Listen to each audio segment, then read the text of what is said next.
Classes में स्वागत है। आज हम लोग मैथ का क्लास शुरू करेंगे और मैथ क्लास में हम लोग नंबर सिस्टम से शुरू करेंगे। नंबर सिस्टम में आज हम लोग 5 चैप्टरों को समाप्त करेंगे। 5 चैप्टर को पढ़ेंगे मैथ में और पूरे ही जोश जुनून के साथ और हम लोग नंबर सिस्टम शुरू करेंगे। नंबर सिस्टम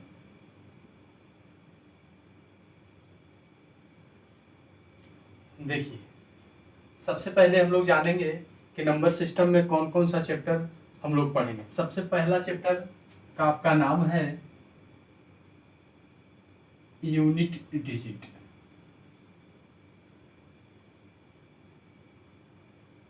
इसको हम लोग इकाई अंक बोलते हैं, इकाई अंक।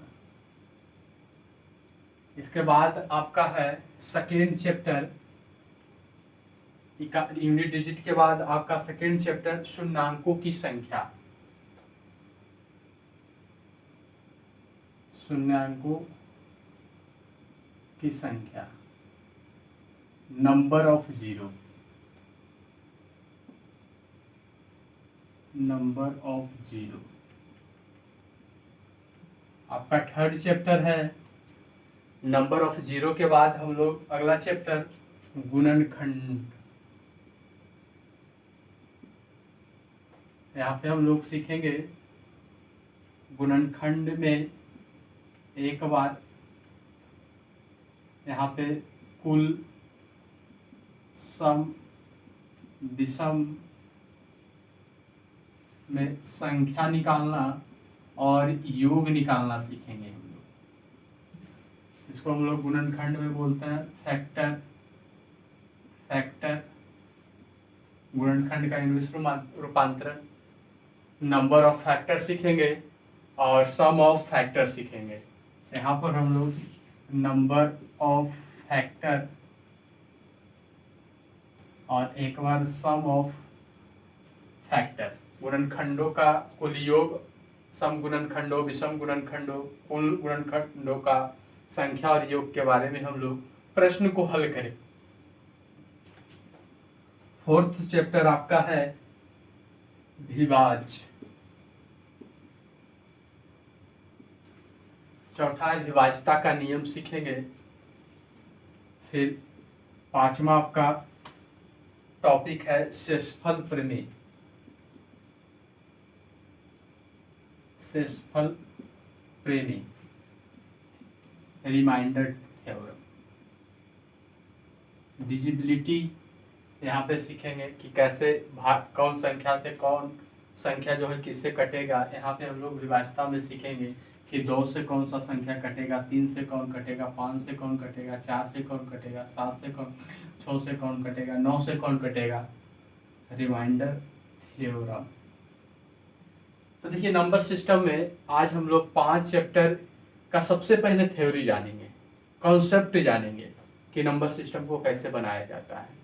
फिर एक क्लास आपका अर्थमेटिक का आएगा, फिर एडवांस का आएगा।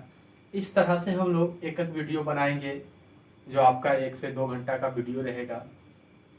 देखिए, सबसे पहले हम लोग स्टार्ट करेंगे यूनिट डिजिट, इकाई अंक किसे कहते हैं। सबसे पहले हम लोग इस पे चर्चा करेंगे। देखिए, इकाई अंक किसे कहते हैं, हम लोग पहला टॉपिक उठाएंगे यूनिट डिजिट। देखिए, मैथ बहुत ही इजी सब्जेक्ट है। देखिए, इजी ऐसे सब सारा सब्जेक्ट होता है, जब तक आप नहीं पढ़ते हैं जब तक वो विषय आपको हार्ड लगेगा। पढ़ने के लिए आपको प्रैक्टिस करना पड़ेगा, कंटिन्यू आपको पढ़ना पड़ेगा 7 से 8 घंटा तक, तभी आप जाके कोई भी सब्जेक्ट में महारथी हासिल कर सकते हैं। देखिए, सबसे पहले यूनिट डिजिट। यूनिट डिजिट का मतलब होता है इकाई अंक। देखिए, सबसे पहले हम लोग छोटे क्लास में पढ़ते हैं इकाई, दहाई, सैकड़ा, हजार। देखिए, इकाई, दहाई, सैकड़ा, हजार। इकाई का मतलब 1 होता है, दहाई का मतलब 10 होता है, सैकड़ा का मतलब 100 होता है और हजार का मतलब 1000। तो इस तरह से हम लोग को याद कराया जाता था इकाई, दहाई, सैकड़ा, हजार, 10,000, लाख, 10 लाख, करोड़, 10 करोड़। तो यहाँ पे सिर्फ हम लोग को इकाई अंक से मतलब रखना है। जैसे हम कोई संख्या लेते हैं, कोई नंबर लेते हैं 2 3 4 5, तो इसमें आपको सिर्फ इकाई अंक, क्योंकि हम लोग चैप्टर कौन सा पढ़ रहे हैं, यूनिट डिजिट, तो सिर्फ यूनिट डिजिट से मतलब होना चाहिए, इकाई अंक से। अगर दहाई अंक कहेगा तो दहाई अंक से हम लोग को मतलब होना चाहिए। जब कहेगा इकाई और दहाई दोनों अंक निकालना है तो दोनों अंक को ध्यान दीजिएगा। और देखिए, क्लास शुरू करने से पहले एक बार हम लोग प्रभु का नाम लेना भूल गए, तो क्षमा चाहते हैं। आज फिर हम लोग एक बार भगवान का नाम लेंगे। ओम साईं राम, ओम साईं राम, राम कृष्ण हरि, राम कृष्ण हरि। देखिए, भगवान का नाम लेने से हर काम बढ़िया होता है, रुका हुआ काम आपका सफल हो जाता है। चलिए हम लोग यूनिट डिजिट की ओर चलते हैं। यूनिट डिजिट के मतलब हम लोग जाने कि इकाई अंक किसे कहते हैं। तो कोई भी नंबर हो, उसका पहला अंक जो होता है वो इकाई होता है। सेकेंड वाला जो आपका नंबर होता है वो आपका क्या होता है, वो दहाई होता है। थर्ड वाला सैकड़ा, हजार, इसी तरह से बढ़ते चलता है। तो आपने देखा कि नंबर सिस्टम में कि इकाई अंक क्या होता है। अब देखिए, इसके कुछ फैक्ट है, कुछ तथ्य हैं, कुछ कंसेप्ट हैं, जिसे आपको क्लियर करना पड़ेगा कि एग्जाम में जो क्वेश्चन आएगा उसे आप सोल्व कर सकते हैं। चलिए इसका थ्योरी देख लेते हैं, कंसेप्ट क्या है।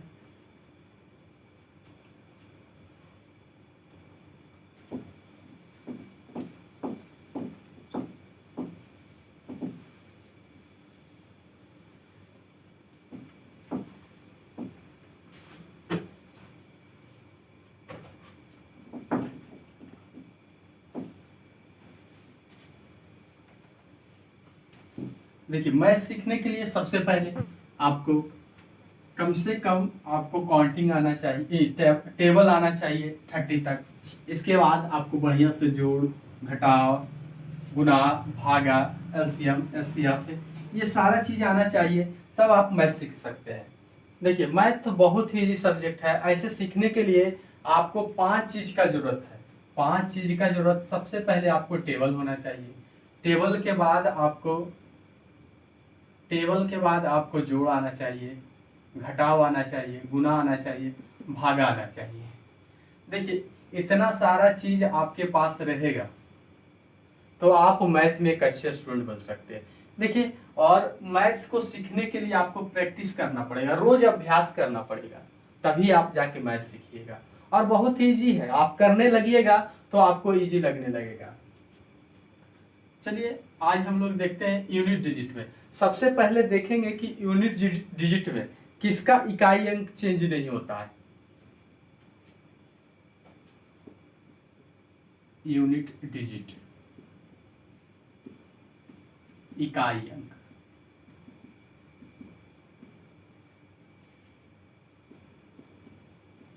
जीरो का इकाई अंक, जीरो का इकाई अंक जीरो ही होता है, जीरो। इसके बाद 1 का इकाई अंक, 1 का इकाई अंक 1 होता है। 1 के बाद आपका 5 का इकाई अंक, 5 का इकाई अंक 5 का इकाई अंक 5 ही होता है। 6 का इकाई अंक, 6 का इकाई अंक 6 ही होता है। देखिए, ये 4 ऐसे संख्या है जिसका इकाई अंक कभी भी नहीं बदलता है। इसको हम लोग शॉर्ट में याद रख सकते हैं, नो चेंज। ये 0 1 5 C को हम एनसी कहते हैं। एनसी का मतलब नो चेंज, ये कभी नहीं बदलता। इसका इकाई अंक यूनिट डिजिट का 0 का 0 होगा, 1 का 1 होगा, 5 का 5 होगा, 6 का 6 होगा। तो इस तरह आपने जाना कि किसका इकाई अंक नहीं बदलता है। इसके बाद हम लोग सीखेंगे किसका इकाई अंक 2 सर्कल का होता है, किसका इकाई अंक 4 सर्कल का होता है। तो सबसे पहले हम लोग जानेंगे कौन सा ऐसा 2 अंक है जिसका इकाई अंक जो होता है 2 होता है। तो देखिए,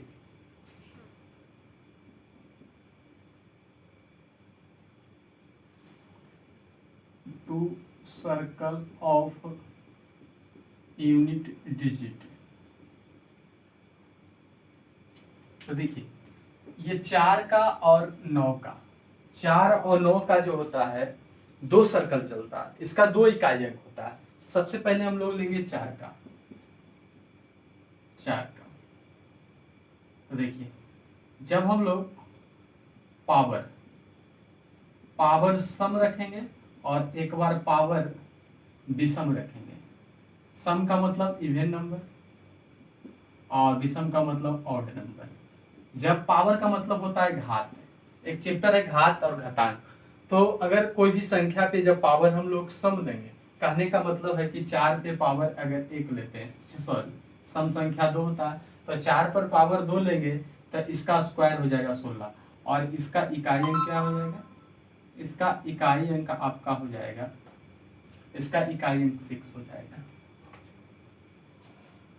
इसका इकाई अंक 6 हो जाएगा। इसके बाद जब पावर हम लोग विषम लेंगे, पावर विषम 4 पर पावर 1 लेंगे तो ये 4 होगा और इसका इकाई अंक कितना होगा, 4 होगा। तो इस तरह से हम लोग जाने। सबसे पहले आप यूनिट डिजिट पढ़िएगा तो सबसे पहले जब आप प्रश्न को हल करते हैं तो सबसे पहले देखिएगा नो चेंज वाला है या नहीं। इसके बाद आपको देखना है कि 2 सर्कल या एक, देखिए एक नो चेंज होता है, एक 2 सर्कल होता है। जैसे ये 2 सर्कल चला 4 का, एक बार इकाई अंक 6 है, एक बार इकाई अंक 4 है। अब हम लोग जानेंगे कि किस किस अंक का 4 सर्कल चलता है। चलिए इसको थोड़ा क्लीन करेंगे, आप नोट कीजिए, इसे साफ कर लेते हैं।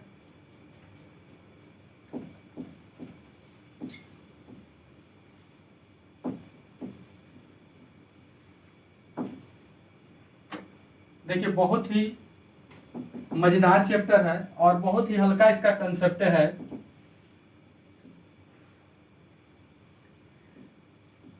चलिए अब हम लोग जानते हैं कि किसका किसका 4 सर्कल होता है। 4 सर्कल ऑफ यूनिट डिजिट, तो 2, 3, 7, 8, ये 4 आपका जो डिजिट है, अंक है, इसका 4 सर्कल चलता है। अभी आपने सीखा 2 सर्कल के बारे में। 2 सर्कल में आपका 4 और 9 आता है। आज हम लोग सीखेंगे और अभी सीखेंगे कि ये आपका जो है 2, 3, 7, 8 का 4 सर्कल चलता है। तो सबसे पहले 2 का देखेंगे, 2 पर पावर 1, 2 पर पावर 2, 2 पर पावर 3, 2 पर पावर 4, 2 पर पावर 1 का इकाई अंक 2, 2 पर पावर 2 का स्क्वायर 4, तो इसका इकाई अंक हो गया 4।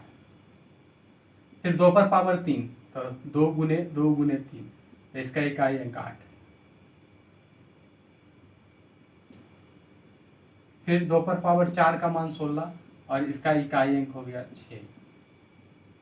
देखिए इसके बाद जब हम लोग 2 पर पावर 5, 2 पर पावर 6, 2 पर पावर 7, 2 पर पावर 8, 2 पर पावर 9 जब डालेंगे तो यही इकाई अंक रिपीटेड होते चला जाएगा। रिपीटेड माने दोहराना, रिपीटेड होते चला जाएगा। फिर आपका 2, 4, 8, 6, 2, 4, 8, 6 इकाइयां। इसलिए हम लोग जानते हैं कि 2 का 4 सर्कल चलता है। जिस तरह से 2 वहां पे 4, 9 का 2 सर्कल चलता है, उसी तरह देखिए इसके बाद जब आप डालिएगा 1, 2 के बाद तो ये भी रिपीटेड होते चला जाएगा। 4, 6, 4, 6, 4, 6, 4 से 1 डालिएगा तो 6 आएगा, सॉरी 1 डालिएगा पावर तो 4 आएगा, 2 पावर डालिएगा तो 6 आएगा, 3 डालिएगा तो फिर 4 आएगा। ये 2 सर्कल में। उसी तरह से आपका 4 सर्कल में जब पावर 1, 2, 3, 4 डालिएगा तो इकाई अंक 2, 4, 8, 6 होते चला जाएगा। इसके बाद 3 का आते हैं। 3 का इकाई अंक देखेंगे कि क्या क्या होता है। तो 3 पर पावर 1 डालेंगे तो 3, इसका इकाई अंक 3 हो जाएगा। इसके बाद 3 पर पावर 2 डालेंगे तो 3 का स्क्वायर 9 होता है, तो इसका इकाई अंक 9 हो जाएगा। 3 पर पावर 3, तो इसका 3 पर पावर 3 का क्यू जो होता है 27 होता है, तो 27, इसका इकाई अंक 7 हो गया। इसके बाद 3 पर पावर 4 लेंगे, 3 पर पावर 4 का मान 81 और इसका इकाई अंक 1 हो गया। तो इस तरह से हम लोग जाने कि 3 का भी 4 सर्कल होता है। पहला इसका इकाई अंक 9, फिर 3, दूसरा 9, तीसरा 7 और चौथा 1। अब हम लोग यहाँ पे इकाई अंक देखेंगे 7 और 8 का। इसको क्लीन करते हैं।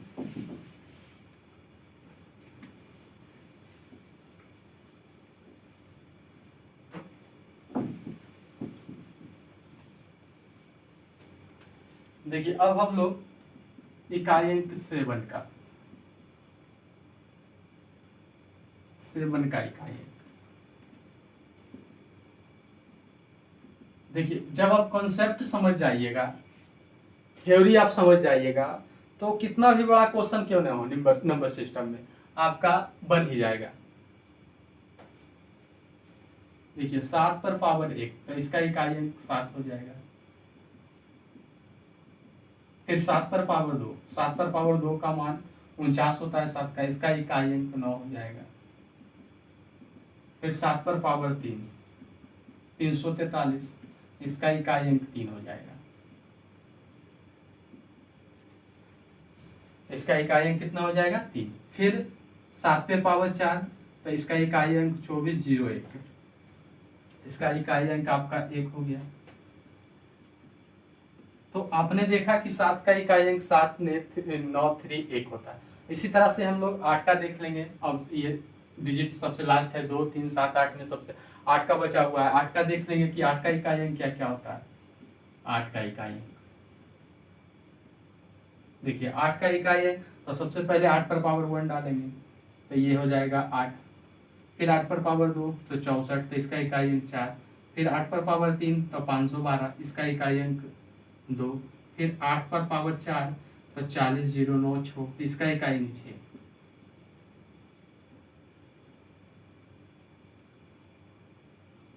तो देखिए इस तरह से हम लोग जाने कि 8 का इकाई अंक 8 होता है, 8 का इकाई अंक 4 भी होता है, 8 का इकाई अंक 2 भी होता है, 8 का इकाई अंक 6 भी होता है।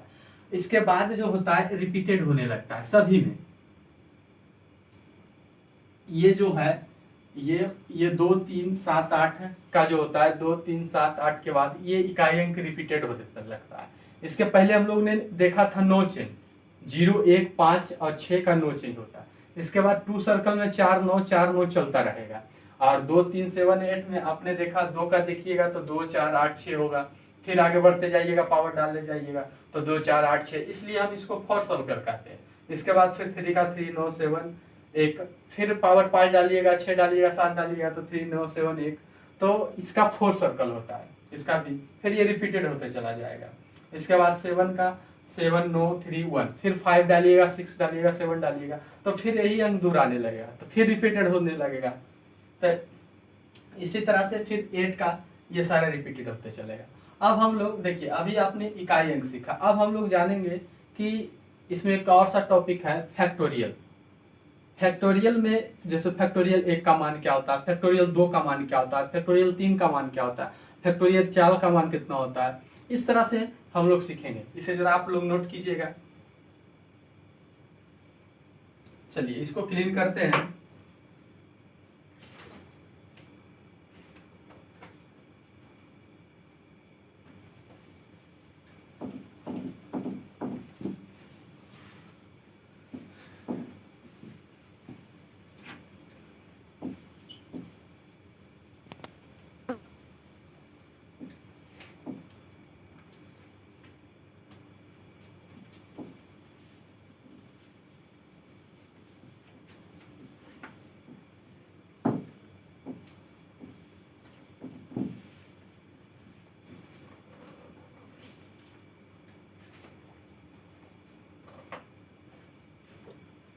देखिए जब हम लोग 10th क्लास के बाद जब 11 क्लास में जाते हैं, तो 11 क्लास में जाने के बाद एक चैप्टर होता है जिसका नाम है परम्यूटेशन एंड कॉम्बिनेशन। परम्यूटेशन का मतलब होता है क्रमचय और कॉम्बिनेशन का मतलब होता है संचय।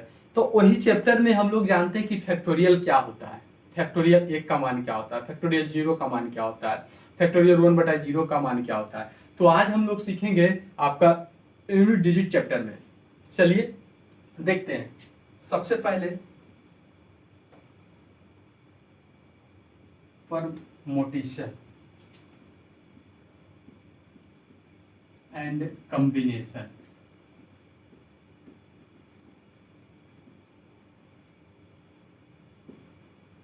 देखिए परम्यूटेशन का मतलब होता है क्रमचय और कॉम्बिनेशन का मतलब होता है संचय। तो हम लोग सबसे पहले जानेंगे कि क्रमचय किसे कहते हैं और संचय किसे कहते हैं, इसका डिफिनेशन जान लेंगे।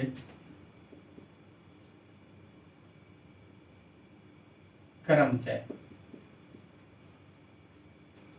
वस्तुओं में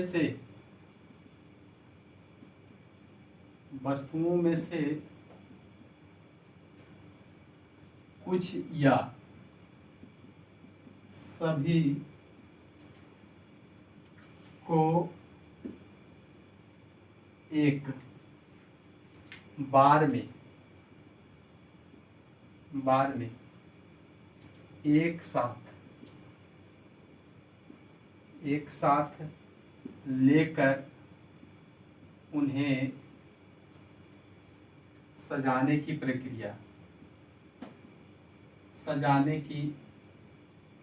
प्रक्रिया क्रमचय कहलाती है।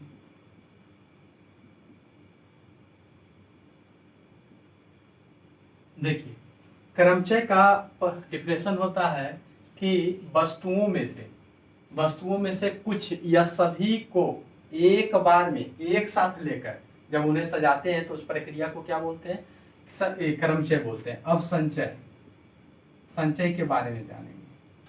संचय का डिफिनेशन तो होता है कि यहाँ पे विभिन्न वस्तुओं में से एक बार में बिना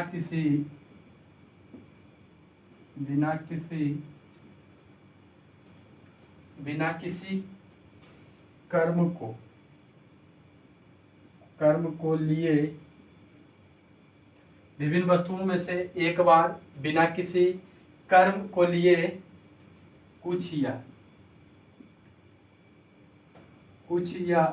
सभी वस्तुओं को चुनने की प्रक्रिया को संचय कहते हैं।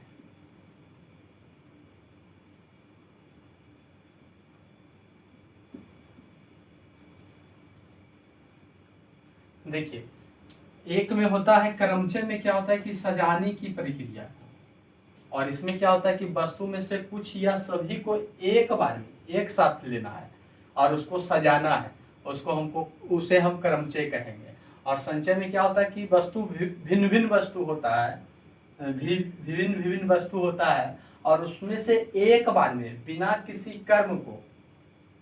कर्म को लिए कुछ या सभी वस्तु को चुनने की प्रक्रिया को हम लोग क्या कहेंगे, संचय कहेंगे। जैसे एग्जाम्पल हो जाएगा, 3 वस्तुओं को एक कर्म में सजाने की प्रक्रिया, इसको हम लोग क्या कहेंगे, क्रमचय कहेंगे। और इसके बाद सेकेंड आपका एग्जाम्पल हो गया कि 5 वस्तुओं में से 3 को चुनने की प्रक्रिया, ये संचय का एग्जाम्पल हो जाएगा। तो इस तरह से आप लोगों ने जाना कि क्रमचय और संचय क्या होता है। अब हम लोग आगे से क्लीन करके फिर आगे हम लोग बताते हैं कि फैक्टोरियल 1 का मान क्या होता है, फैक्टोरियल 2 का मान क्या होता है। इसे आप नोट कीजिएगा, थोड़ा सा हट जाते हैं तो क्लीन वीडियो आएगा।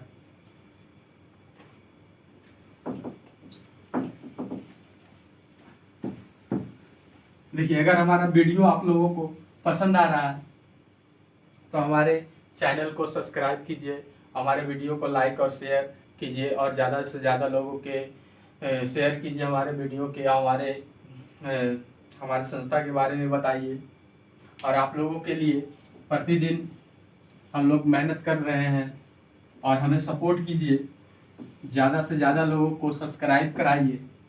देखिए हमारे दीपर क्लासेज में सभी प्रकार की फैकल्टी का व्यवस्था है, जैसे आपका रीजनिंग क्लास भी कराया जाएगा, साइंस में फिजिक्स केमिस्ट्री बायोलॉजी, इसके बाद मैथ है, इसके बाद इंग्लिश का भी क्लास कराया जाएगा। इसलिए हमें सपोर्ट कीजिए, आप लोगों का सपोर्ट चाहिए और आप लोग कमेंट सपोर्ट हमें जरूर कीजिए, हमारे चैनल को सब्सक्राइब कीजिए। देखिए अब हम लोग जानेंगे कि फैक्टोरियल के बारे में, कि फैक्टोरियल क्या है। देखिए किसी संख्या का लगातार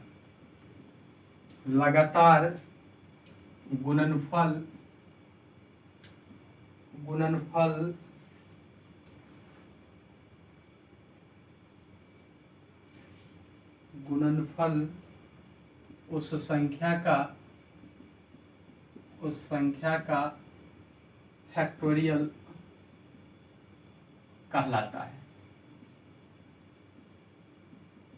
देखिए किसी संख्या का लगातार गुणनफल जो होता है उस संख्या का क्या कहलाता है, फैक्टोरियल, एक तक। जैसे कहने का मतलब, जैसे अगर कोई कह दे एग्जाम्पल में कि फैक्टोरियल 5 का मान के क्या होता है। देखिए फैक्टोरियल 5 को इस तरह से दोनों ढंग से लिख सकते हैं। फैक्टोरियल को इस तरह भी लिखा जाता है और इस तरह भी लिखा जाता है। तो फैक्टोरियल 5 का मतलब हो गया 5 गुने 4 गुने 3 गुने 2 गुने 1। तो कहाँ तक आया, 1 तक आया। तो आपका डिफिनेशन था कि किसी संख्या का लगातार गुणनफल 1 तक, माने उस संख्या का फैक्टोरियल कहलाता है। इसको आप इस तरह भी लिख सकते हैं, 5 गुने 4 गुने 3 गुने 2 गुने 1, इधर से भी 1 तक और इधर से भी 1 तक। फैक्टोरियल 5 का मान 120 होता है। इसको मल्टीपल करेंगे तो 120 आएगा। इसी तरह से इसे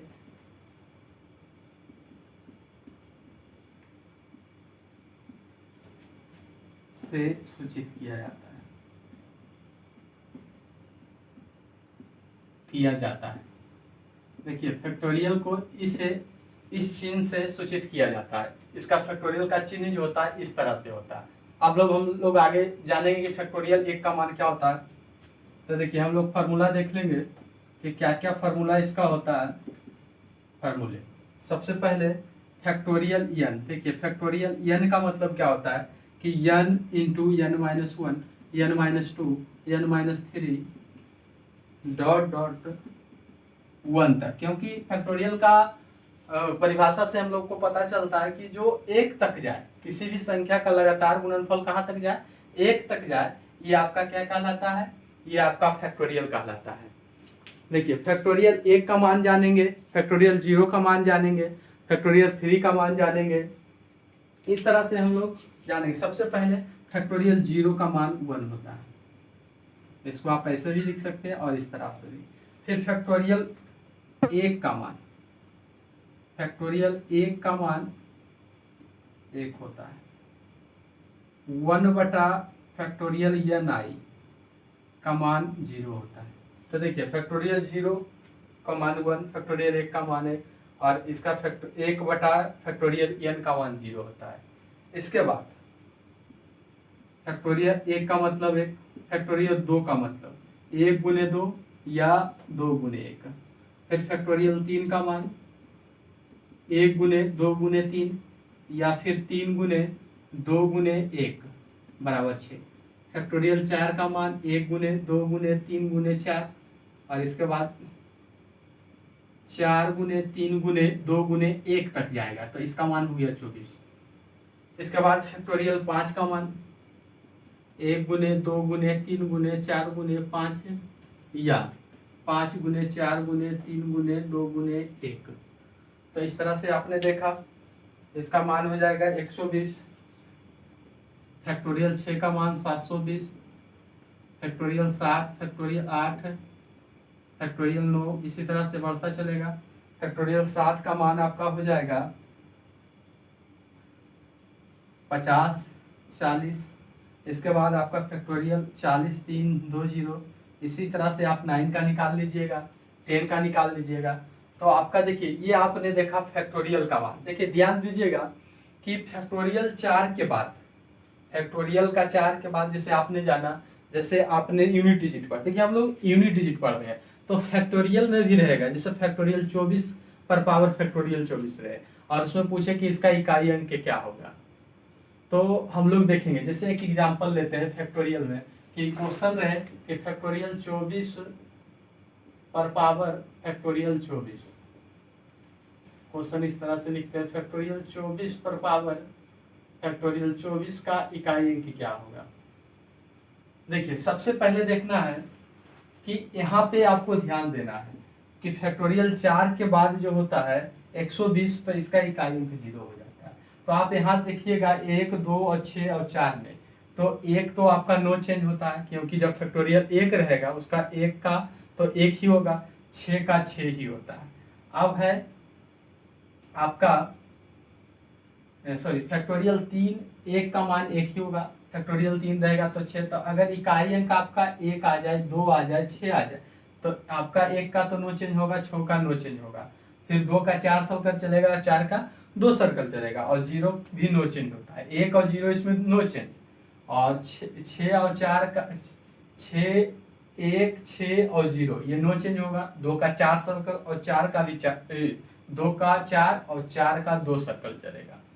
देखिए यहाँ पे ध्यान दीजिएगा, 1, 6, 0, ये 5 तक देखना है, 1, 6, 0, तो इसका नो चेंज, इसका इकाई अंक ही होगा। इसके बाद फैक्टोरियल 2 का 4 सर्कल चलेगा, इसके बाद 4 का 2 सर्कल चलेगा। देखिए यहाँ पे सीखते हैं, तो यहाँ पर देखिए कि फैक्टोरियल ये 24 हो गया, फैक्टोरियल 24 हो गया, तो ये 4 से देखिएगा 24, फैक्टोरियल 4 का मान 24 है, और 4 के बाद जो होता है फैक्टोरियल 5, फैक्टोरियल 6, कुछ भी रहे 4 का, उसके बाद उसका इकाई अंक क्या हो जाता है, 0 हो जाता है। तो यहाँ पे फैक्टोरियल देखना है कि 24 है, तो ये 4 से बड़ा है, 4 के बाद 5 से ही 0 हो जाता है, तो इसका इकाई अंक 0 होगा, और इस पे फैक्टोरियल 24 मान है, तो इसका इकाई अंक 0 आ गया, इसका इकाई अंक 0 हो गया, तो इस पे कितना भी पावर क्यों नहीं हो, तो इसका भी इकाई अंक क्या हो जाएगा, 0। तो इस तरह से हम लोग जाने कि फैक्टोरियल 24 पर पावर फैक्टोरियल 24 का इकाई अंक क्या होता है, 0 होता है। 4 से अगर आपका बढ़ गया फैक्टोरियल में, तो उसका इकाई अंक 0 आ जाएगा। जैसे अब कहने का मतलब है कि फैक्टोरियल 4 पर पावर फैक्टोरियल 3 रहेगा, तो इसका इकाई अंक क्या होगा। तो सबसे पहले जानेंगे कि फैक्टोरियल 4 का मान कितना होता है। फैक्टोरियल 4 का मान 24 होता है, और फैक्टोरियल 3 का मान कितना होता है, 6 होता है। देखिए हम लोग जाने थे कि 4 का 2 सर्कल चलता है, एक सम का चलता है, एक विषम का चलता है, तो पावर यहाँ पर 6, तो इसका इकाई अंक 6 हो जाएगा। यहाँ पे पावर देखना है कि सम है कि विषम है, तो यहाँ पे पावर क्या है, सम है, तो इकाई अंक आपका सम हो जाएगा, 4 का इकाई अंक 6 हो जाएगा। अगर पावर विषम रहता तो आपका इकाई अंक 4 हो जाता। तो इस तरह से हम लोग ने फैक्टोरियल के बारे में पढ़ा। तो आपका यूनिट डिजिट का जो है थ्योरी यहाँ पे समाप्त हुआ। अब हम लोग थ्योरी पढ़ेंगे आपका शून्यांकों की संख्या या शून्यांकों का योग के बारे में हम लोग सीखेंगे कि उसका संख्या और योग कैसे निकाला जाता है। शून्यांकों की संख्या वो योग हम लोग सीखेंगे, गुणनखंडों का योग और गुणनखंडों का संख्या। देखिए अब इसे हम लोग क्लीन करते हैं, इसे एक बार नोट कर लीजिएगा, क्लीन देख लीजिए, हट जाते हैं। चलिए अब हम इसे क्लीन करते हैं। देखिए हम लोग ने अभी सीखा नंबर सिस्टम का थ्योरी और कॉन्सेप्ट। तो इस प्रकार आपने सीखा। देखिए जब तक आप इसे पढ़िएगा नहीं, जब तक इसे दोहराइएगा नहीं, जब तक नहीं सीख पाइएगा। आप लोगों को भी मेहनत करना पड़ेगा हमारे साथ, तब जाके आप मैथ सीखिएगा। देखिए मैथ बहुत ही इजी सब्जेक्ट है, और मैथ हो, संस्कृत हो, हिंदी हो, आप जब अगर ठान लिए कि अगर सीखना हो तो आपको सीखने से कोई रोक नहीं सकता है।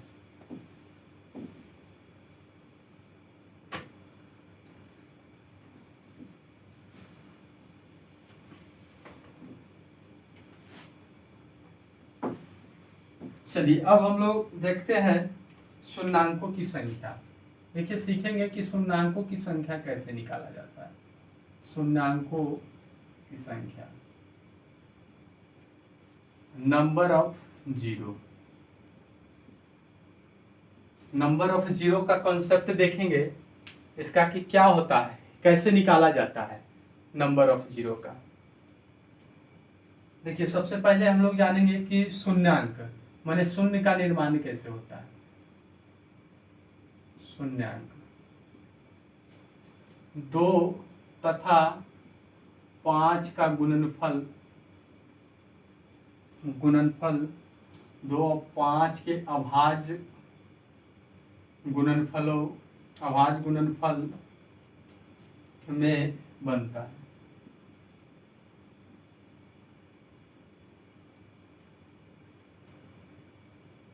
देखिए शून्यांक जो होता है जब हम लोग 2 और 5 को मल्टीपल करते हैं, 2 गुने 5 तो कितना आया 10। तो 2 और 5 का मल्टीपल 10 होता है और यहीं से शून्य का निर्माण होता है।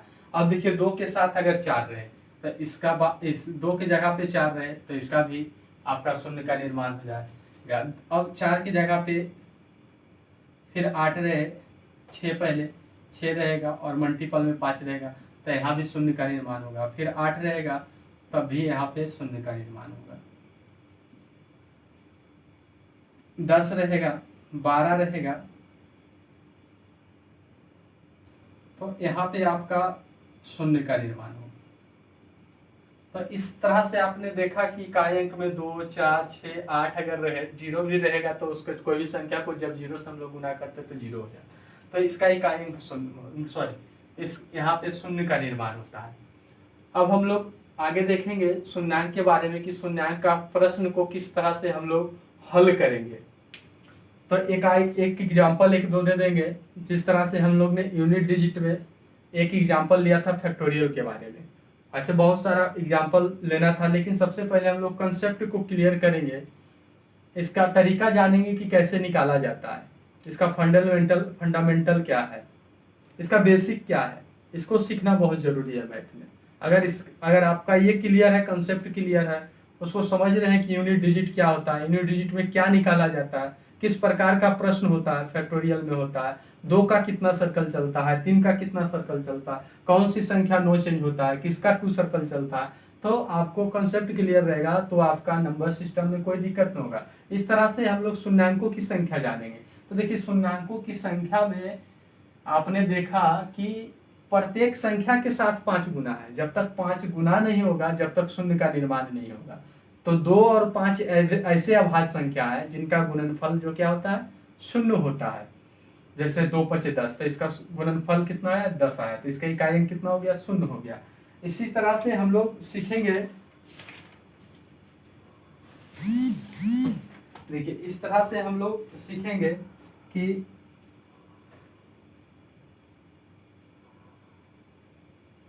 इस तरह से। अब देखिए आपने सीखा कि यहाँ पे शून्य का निर्माण तो हो गया 2 और 5 को मिलाने से। अब यहाँ पे जैसे हम लोग एक क्वेश्चन लेते हैं, क्वेश्चन लेंगे और यहाँ पे देखेंगे कि शून्यांकों की संख्या कैसे निकाला। बहुत ही छोटा चैप्टर है, इसमें ज़्यादा थ्योरी नहीं है, सिर्फ आपको जानना था कि 2 और 5 को मिलाने से 10 बनता। अब क्वेश्चन कैसे रहेगा एग्जाम में, इसको सोल्व करना। इसमें कुछ क्वेश्चन हार्ड भी होते हैं, उसको हम लोग जब क्वेश्चन का महासंग्राम महातांडव करेंगे तब हम लोग सीखेंगे। बहुत सारे एग्जाम्पल आएगा यूनिट डिजिट में। यूनिट डिजिट आपका हो गया, शून्यांकों की संख्या हो गया, विभाज्यता का नियम हो गया, रिमाइंडर थ्योरम हो गया, फिर गुणनखंडों का योग हो गया, गुणनखंडों की संख्या होगा, सारा का क्वेश्चन चलेगा। नंबर सिस्टम का ही क्वेश्चन चलेगा, हम लोग उसमें 500 से 600 क्वेश्चन को सोल्व करेंगे। चलिए सबसे पहले हम लोग देखते हैं, क्वेश्चन लेते हैं कि फैक्टोरियल, एक एग्जाम्पल लेते हैं फैक्टोरियल 124। फैक्टोरियल 124 में 5 का उच्चतम मान, 5 का उच्चतम घात संख्या। देखिए अगर यहाँ पे उच्चतम ना लिख के शून्यांकों की संख्या लिखता, शून्यांकों की संख्या, बात एक ही है, या तो उसमें 5 लिखे या तो फिर आपका शून्यांकों की संख्या लिखे, बात इक्वल है, यहाँ पे निकल जाएगा। देखिए 5 का उच्चतम घात, देखिए हम लोग जानते हैं कि 2 और 5 मिलने से ही शून्य का निर्माण होता है, तो ज्यादा करके आप 5 का ही निकाल लीजिएगा तो शून्यांकों की संख्या निकल जाएगा। तो क्योंकि 124 में जो होगा 5 का संख्या कम रहेगा, इसलिए शून्याङ्कों की संख्या जिसका कम रहता है वही होता है। चलिए अब हम इसको बनाते हैं। देखिए सबसे पहले 124 लिखना है, यहाँ पे 5 लगाना है 5 से, जिसे हम लोग अभाज्य गुणनखंड भी बोलते हैं। तो देखिए 5 से लगाना है कि कितना बार में लगेगा, टेबल होना चाहिए मैथ में। जब तक आपका टेबल नहीं रहेगा आपका मैथ जिंदगी भर कमजोर रहेगा।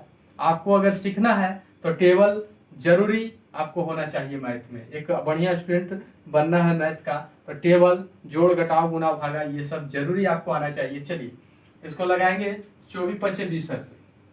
देखिए 25 बार में लगा देते तो 25 पचे 25 से ज्यादा हो जाता। फिर 5 से लगाएंगे तो 5 चक्का 20, 24 पचे 20 से 5 चक्का 20। देखिए अब इसके बाद 5 से नहीं लगाना है क्योंकि अब लगेगा ही नहीं, अब ये जो है आपका लगेगा ही नहीं। अब देखिए शून्याङ्कों की संख्या निकालना है तो ऊपर वाला को, जिस 124 अगर क्वेश्चन जो दिया हुआ है वहां से नहीं गिनना है, जहां से हम लोग काटना स्टार्ट करते हैं, जैसे यहाँ से लगाए 24 बार में फिर यहाँ लगाए, तो ऊपर वाला जो क्वेश्चन दिया हुआ है उसको मत जोड़िएगा शून्याङ्कों की संख्या निकालने में, ये दोनों को आप जोड़ दीजिए। तो 24 और प्लस 4, तो यहाँ पे शून्याङ्कों की संख्या कितना हो गया 28। इस तरह से हम लोग जाने कि 5 का घात कितना हुआ, तो 5 का घात आया यहाँ पे आपका 28। जैसे एक क्वेश्चन लेते हैं, इसमें तो 5 का घात था, जैसे इस तरह से क्वेश्चन रहेगा कि 5 का उच्चतम घात क्या है। तो अब हम लोग एक क्वेश्चन लेते हैं कि 1000 में शून्याङ्कों की संख्या क्या होगा, शून्याङ्कों की संख्या क्या होगा। देखिए इसमें हम लोग देखेंगे 1000 में शून्याङ्कों की संख्या। देखिए कभी आपको जैसे 124 में रहेगा कि 3 का उच्चतम घात क्या होगा, 7 का उच्चतम घात क्या होगा, 8 का, तो इसी तरह जितना से पूछेगा उससे आप भाग लगा दीजिएगा। जैसे 3 का पूछेगा तो 3 का, जैसे यहाँ पे पूछा 5 का उच्चतम घात क्या होगा, यहाँ पे अगर पूछ देता 3 का कितना होता है 3 से भाग लगा देते, 7 पूछता तो 7 से, 8 पूछता तो 8 से, 9 पूछता तो 9 से, 6 पूछता तो 6 से, 4 पूछता तो 4 से। तो जितना का उच्चतम घात पूछेगा उससे आप भागा लगा दीजिएगा। अगर शून्याङ्कों की संख्या है तो आपको 5 से ही घात लगाना पड़ेगा। और यहाँ पे अगर लिख दे प्रश्न में कि 5 से, 3 से, 7 से, 8 से, 9 से, तो आपको उसी से भागा करना है। और सिर्फ शून्याङ्कों की संख्या हो तो आपको 5 से लगाना है। जैसे यहाँ पे 1000 लेना है, 1000 लेंगे 5 से लगाए तो 200 हो गया, फिर 5 से लगाए तो ये आपका 100 हो, सॉरी 5 चक्का 20, 4 पचे 20, 40 हो गया, 5 से लगाए 8 हो गया, फिर 5 से लगाएंगे एक बार में। तो इस तरह से हमने बताया जो क्वेश्चन रहे उसको छोड़ के 1000 को छोड़कर इसे जोड़ दीजिए। 240 प्लस 8 प्लस 1 तो हो गया 240, 8 248, 248 से 249। तो यहाँ पे शून्याङ्कों की संख्या कितना हो गया 249। यहाँ पे शून्याङ्कों की संख्या 249 हो गया। तो इस तरह से हम लोगों ने शून्याङ्कों की संख्या 249 हो गया। इस तरह से हम लोगों ने शून्याङ्कों की संख्या देखे। आप समझ गए होंगे कि 5 का बोलेगा तो 5 से भागा देंगे, 3 का बोलेगा तो 3 से भागा देंगे, 7 का बोलेगा तो 7 का, 8 का बोलेगा तो 8 का, 9 का तो 9 से, 6 का तो 6 का, 4 से 4 से। और जब आपको सिर्फ शून्याङ्कों की संख्या छुच्छे अगर रहे आपका कि शून्याङ्कों की संख्या निकालना है तो आप 5 से डिवाइड दीजिएगा। अगर 5 का पूछेगा तो 5 से देंगे, और शून्याङ्कों खाली लिख दिया तो आपको 5 से डिवाइड देना। तो इस तरह से आपने सेकेंड चैप्टर शून्याङ्कों की संख्या, बस इतना ही इसका कंसेप्ट है और कोई कंसेप्ट नहीं। अब हम लोग इसके बाद जो है अगला चैप्टर आपका थर्ड चैप्टर जो था गुणनखंड, फैक्टर के बारे में पढ़ना है।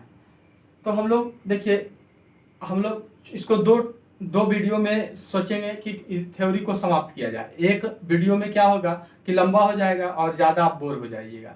तो आज का क्लास हम लोग यहीं तक समाप्त करते हैं। अगर हमारा वीडियो पसंद आता है तो लाइक कीजिए और शेयर कीजिए हमारे वीडियो को, और हमारे चैनल को सब्सक्राइब करना ना भूलें, सब्सक्राइब कीजिए। थैंक्स, फिर मिलते हैं अगले वीडियो में। Bye bye.